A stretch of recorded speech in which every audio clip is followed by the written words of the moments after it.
견학을 보여줘야지. 고뇌에 찬 이 야권 총수 김광직 전 가스안전공사 감사님이 지역 제천단장 이번 총선 평론이 있겠습니다. 안녕하세요. 안녕하세요. 평론이라고 그러지 마세요. 그 부담스럽게. 좀 뭐 마음이 많이 울적해 보이시는데 네, 울적하죠. 어떻게 지역의 우리 총선 패배에 대해서 쓴소리 한마디. 제가 뭐 쓴소리할 자격도 없고 그럴 말을 할 만큼 뭐 큰 지식 있는 것도 아니고 이제 그렇고 그냥 제가 개인적으로 느낀 얘기만 하고 구체적인 그 선거의 실패나 이런 거는 실제로 선거를 했던 분들 또 옆에서 봤던 분들이 좀 모여서 왜 우리가 실패했는지 그러니까 예비 후보부터 또 아니면 그 전 단계에서부터 해서 선거의 마지막인 4월 9일까지 그때까지를 전체적으로 한번 되돌아봐야 되지 않겠나 그런 생각이 들어요. 왜? 패인을 우리가 제대로 분석해야 다음 선거가 있는 거잖아요. 그죠?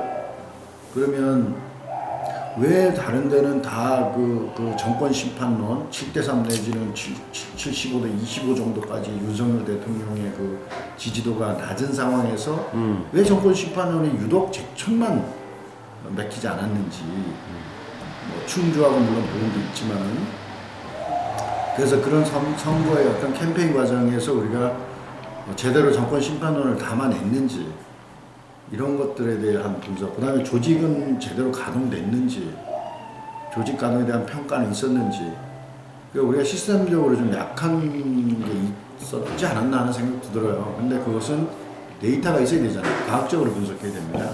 그건 그렇게 하는 거고, 저는 그냥 개인적으로는 그래요. 개인적으로는 이번 선거는 이슈가 주도한 선거다. 정권 심판이라는 2년간의 윤석열 대통령께서 우리나라의 외교, 국방, 그다음에 경제 문제, 특히 민생 문제, 그다음에 언론 문제라든지 검찰의 지나친 그 편향적인 수사 문제 이런 것들에 대한 판단들이 있었던 거예요. 그러니까 심지어 심할 때는 75대 25 정도까지 나왔다 하잖아요, 그죠? 이 정도로 우리 지금 2년 동안에 윤석열 대통령께서 국정을 수행하신 거에 대한 평가를 판단을 내리자는 게 이제 전체적인 국민들의 어떤 뜻이었는데 왜 우리는 그런 거에 대해서 바람을 이렇게 못 받아오고 제천단장님이 네. 지금 민주당 그 당원들이 내고 전투력이 좀 많이 전투력이 떨어지고 뭐 저희가 이제 내적으로는 그렇게 생각해요. 저는 전투력이 많이 떨어져. 우리가 외부의 그 말하자면 우리 진영 밖의 진영에서 갈등을 통해서 말하자면 생긴 그 어떤 그 떨어져 나가고 붙고 하는 사람들을 우리 진영으로 데려오는 것도 중요하지만 더 중요한 거는 제 생각이야. 이건 제 생각. 여태까지 우리가 여러 선거를 거치면서 제대로 한번 제천단양의 민주당 사람들이, 민당 분들이 나는 민주당이요라고 외칠 만큼 분위기를 만들어 왔는가?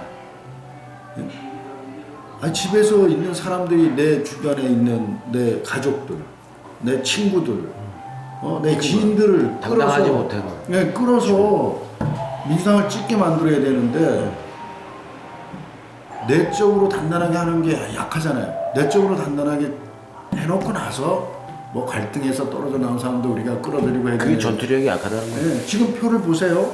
표를 보면 단양 예를 들어 한 35% 조금 더 나왔어요. 그러면 외부에 있던 요인들이 얼마나 이 안으로 들어왔냐고. 없잖아요.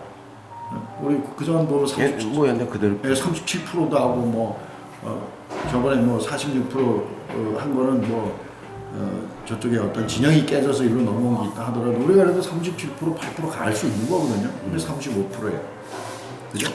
그러면 어쨌든 우리는 내부적인 걸 조금 다지는 그게 더 필요한 거고, 그 다음에 이슈를 주도해 나간 부분이 좀 약했고, 또 그 자질구레한 거 좀 제가 볼 땐 그래 자잘한 거에 대해서 이렇게 집중하지 말고 국가 일하는 거잖아요. 국회의원이. 그죠? 그러면 큰 틀에서 내가 마이크를 잡았을 때 국회에서 내가 어떤 일을 할 거냐. 또 이 지금 정권에 대한 나의 판단은 뭐냐. 이런 걸 조금 얘기하는 게 조금 더 도움이 되지 않았을까 하는 건 제 개인적인 생각이에요. 그걸 뭐 과학적으로 지금은 뭐 그것이 옳다 그러다는 못하는데 분석을 이제는 제대로 선대위나 이런 분들이 모여서 잘 정리를 해서 후보님한테 후보한테 뭐 여러분들이 다 듣는 거니까 후보님이라는 건 좀 아닌 것 같고 후보한테 얘기를 해서 앞으로 방향을 잘 잡아야죠. 그거를 우리가 과학적으로 그런 분석을 안 해놓고 또 흐지부지 그냥 넘어가잖아요. 그럼 다음 선거는 어떻게 할까요? 어떻게 지금 야권 총수 예? 당부의 말씀 아주 간략하게 좋은 분석입니다. 분석 안 했는데 전투력이 떨어진다는 분석 아니에요 사실. 그리고 자신감 있게 주변에 나는 민주당이라고 말하지 않았다는 거 아니에요. 그러니까 그거를 눈치를 본다. 그러니까 그걸 누가 줄 거냐고요. 그거를. 그러면 그러니까 눈치를 많이 보고 또 그리고 올바르지 않은 불의와 타협하는 사람들이 많아. 어디에? 민주당의 내부에. 그래? 그거까지 내가 모르겠어. 미지근해 사람들이 미지근해가지고 눈치만 살살 보고 그런 사람들도 있다니까. 뭐 그런 것까지. 그래서 말을 하지 않는 거야. 그래서 내가 정확하게 그건 그 총수님 얘기하는 게 그거예요. 성원이 뭐 그건 어떻게 돼 있는지 내가 그냥 사람들을 이렇게 보는 거지 뭐 구체적으로 제천의 자원들을 내가 뭐 다 알는 건 아니잖아요. 자, 그죠? 근데 그건 모르겠는데 여하튼 우리는 추적자였잖아요. 도전자. 우리가 수성하는 게 아니잖아. 그러니까 도전자는 노래야 돼. 전투력이 네, 세지. 도전자는 불화살을 날리고 이슈를 정확히 만들어가지고 소문을 깨야 될 거 아니야. 그렇죠. 공격을 해줘. 공격을 안 하잖아. 그러니까 공격 부족이야. 이슈 파이팅이 안 된 거죠. 다른 데는 이슈 파이팅이 강하게 되는데 우리가 이슈 파이팅이 안 된 거죠. 그래서 구도는 뭐 어차피 같잖아요. 저쪽도 권석탕 씨 있었고 우리도 이근규 씨가 나와서 다음에 공격 잘하실 거야 이제. 공격을 뭐 제대로 해야죠, 제대로. 그러니까 우리가 공격이라고 하는 것이 뭐 인신 공격하는 게 아니잖아요. 응? 공격. 일어난 정책. 바른 소리 하는 거. 그렇지. 개혁의 미비성. 이런 걸 우리가 얼마든지 얘기할 수 있는 거잖아요. 그런 하여튼 전투력이 낮아서 기회가 많았다는 거죠. 전투력이 부족합니다. 우리가 그 시청에서 마이크 잡고 그 지금 윤석열 정권이 했던 여러 가지 그 말하자면 국민들에 대한 억압이라든지 경제라든지 평화를 망친 거라든지 할 얘기가 많고 그것이 이슈가 돼서 지역 언론이라도 그때 난단 말이에요. 선거 때이기 때문에. 그렇게 했으면 좋지 않았을까 하는 게 제 생각인데 뭐 평가는 구체적으로는 데이터를 놓고 해봐야 된다. 알겠습니다. 뭐 내가 더 얘기할 건 없다 이런 얘기. 고맙습니다. 오늘 바쁘신데 또 이렇게 범야권 제천 단양 범야권 김광주 총수의 간단한 말씀. 뭐 총수가 아닌 걸 자꾸 총수라고. 총수요. 제가 총수라면 총수요. 그래? 예, 제가 총수라. 총수라 그래 좀 내가 뭐 영광이지 뭐 총수 아닌 놈을 자꾸 총수라 하니까 뭐 이게 좀 어색하긴 하지만 뭐. 그래.